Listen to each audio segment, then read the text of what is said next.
Kristy, hi, how are you? Hey Tom, how are you? I'm well. I'm well. There's a lot of trust issues out there this week. I'm pretty fired up. How about you? I would love to hear what you're fired up about. I wouldn't doubt I probably have the same fire upness about some of the stuff Okay. I've seen.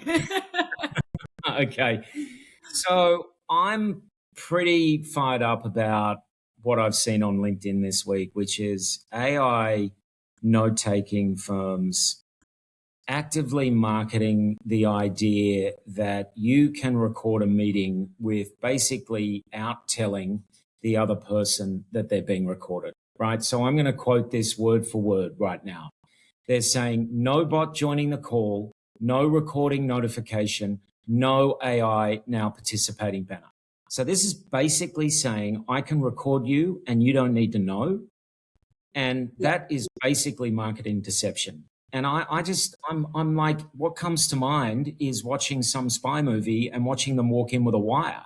Now you don't yeah, need a wire. All you need is a Teams account and a Zoom account, and you can film people without them knowing. Like, there's laws against this, but morally, I can't think of a bigger deception than recording someone without their consent.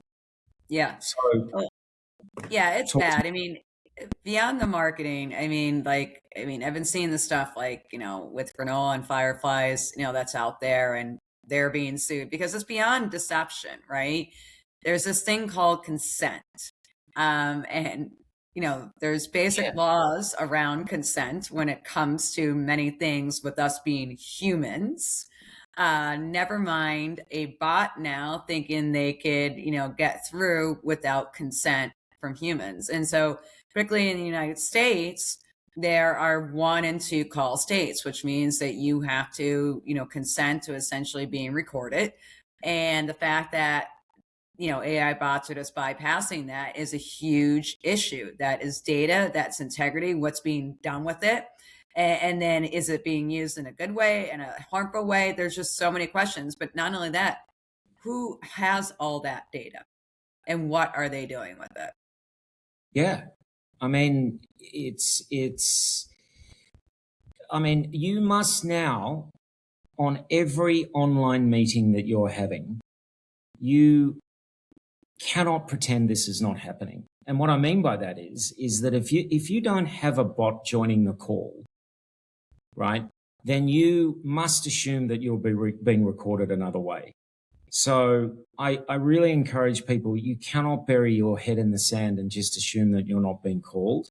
And if I was someone, and if I was, well, and relate, we do this. We have a analyst, Sandy, that comes to meetings.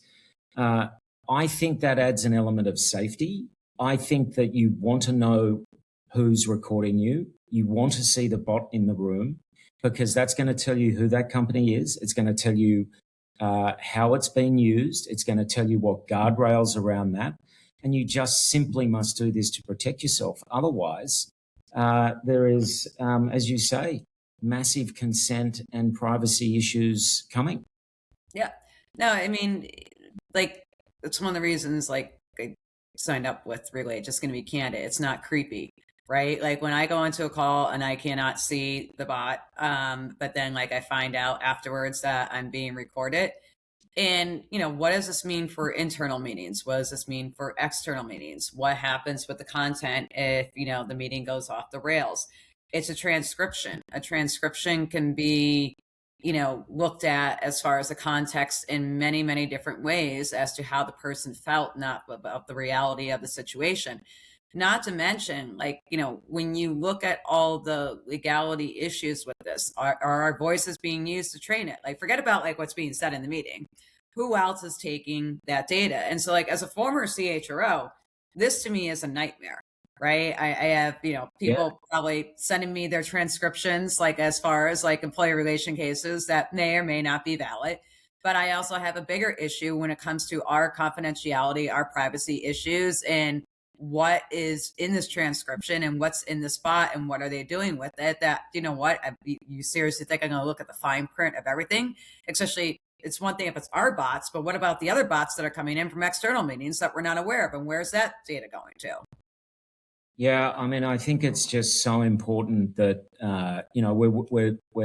we're moving into a world of heightened transparency. AI is basically guaranteeing that, and so people need to take a proactive approach to this, which is understanding what's in there, not questioning whether something's in there, assume something's in there, and then understand what's in there, how it works, what it's there to do, and what the guardrails and permissions are around that data. And if you're not doing that, I'd argue that you're being a little bit naive. And I'm imagining HR, this is a huge question for HR and IT companies to ensure that, there's a way to detect if something's been recorded when they're not being told. Yeah, I mean, the way that you got to look at it, it's an HR issue because they need to protect the integrity of the company and its employees and what's being transcribed and how it's being used and where it's going. From a technical perspective, I mean, can be so many different things, like as far as like the data, the IP, and the integrity of the company that can be discussed. From a sales and customer engagement, it can be essentially like, I mean, a lot of different things when it comes to their secret sauce, when it comes to their governance, when it comes to their protections, when it comes to their differentiation. And CFO, woo. I don't think they want to be recorded when they're going through all their different financial planning and analysis and numbers, especially if they're a private company, never mind a public company. So the question is not a matter of if, it's when. And I think that we have launched AI without any guardrails. It is on senior leaders along with HR to establish those guardrails, to understand and put not only policies in place, but education in place of what can be controlled within the confines of the organization, and then what needs to be controlled outside that when it comes to working with other organizations and what that means. And so we're already way behind. God only knows what it has already done, when it comes to it. But we need to act now because nobody else is acting, and we need to protect the integrity of companies, employees, its data, IP, and privacy and confidentiality. And you do need to ask for consent. There's a reason for consent. Bots need to do it too. Absolutely. AI needs to ask for consent. I think we'll leave it there. I think that's a perfect place to leave. Sounds like a unbelievably large multi-billion-dollar trust issue in the making, and it's going to be fascinating to watch how this plays out. But for everyone watching, please protect yourself. Don't be naive. Assume everything is being recorded and understand how that is happening. See you next week. See you next week. Thanks, Tom.